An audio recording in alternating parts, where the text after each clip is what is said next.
Now 1968 was the last year for silver circulation coins in Canada, but about half of the 1968 dimes and quarters were made out of the new intended metal nickel. All of the 1967 Bobcat or Lynx quarters were produced in silver, but unknown to some, there's an extremely rare Holy Grail variety of these coins that can be worth insane money. Some of the 1967 Bobcat quarters were accidentally struck with nickel planchettes. It is unclear how many, but it is estimated that there are only 5 to 10 of these coins still in existence.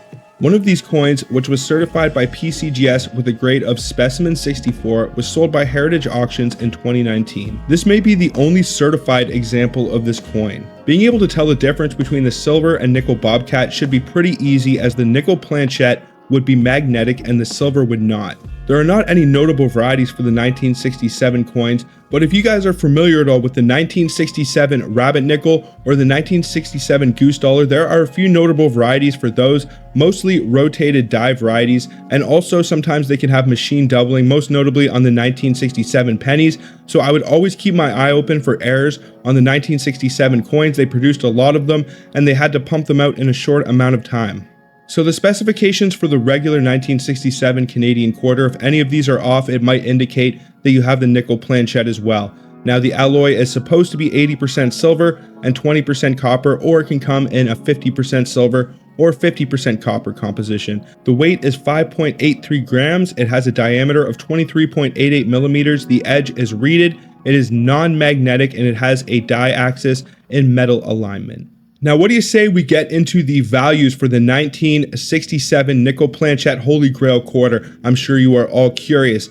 Now, just to give you guys an idea, a regular 1967 Bobcat is worth about $350 in a low MS grade, not worth much more than melt or scrap, but it can be worth all the way up to $77 for an MS65. If you were to get a cameo designation, it may add a premium as well. Canadian 1967 coins were also released in proof-like and specimen sets, and the Canadian nickel planchette Bobcat quarter actually has a specimen designation, meaning that most of them were probably pulled out of specimen sets. Most of the Canadian specimen coins and sets produced before the year 1970 are extremely rare and valuable, but Canadian 1967 specimen sets are not quite as rare as the other ones produced before the year 1970.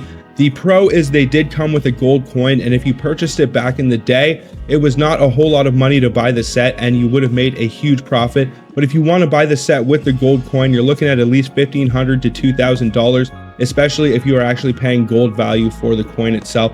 But the other commemorative coins inside of the set are not that rare. The only way the other coins in the 1967 specimen sets can have an extreme premium is if they come with a very nice cameo on them. But a lot of the times the coins were toned in an undesirable way, which takes some of the value away from them. But just to give you guys an idea, the 1967 Canadian proof-like Bobcat quarter, the proof-like sets are very common as well. Usually you can pick those up for pretty close to spot price, but it's worth around $6.60 for a proof-like 63 example, so not worth much more than melt, and it's worth around $44.10 for a proof-like 66 example. And then we have the regular specimen 1967. Now this is worth around $8 for an MS63. It can be worth all the way up to $47 in the high SP range, and it is not super valuable. If it gets that cameo attribution, it might add a slight premium, but they are not super rare for the proof-like and specimen 1967 Bobcat quarters. But last but not least, we have the extremely rare Holy Grail 1967 Bobcat quarter struck on a nickel planchette.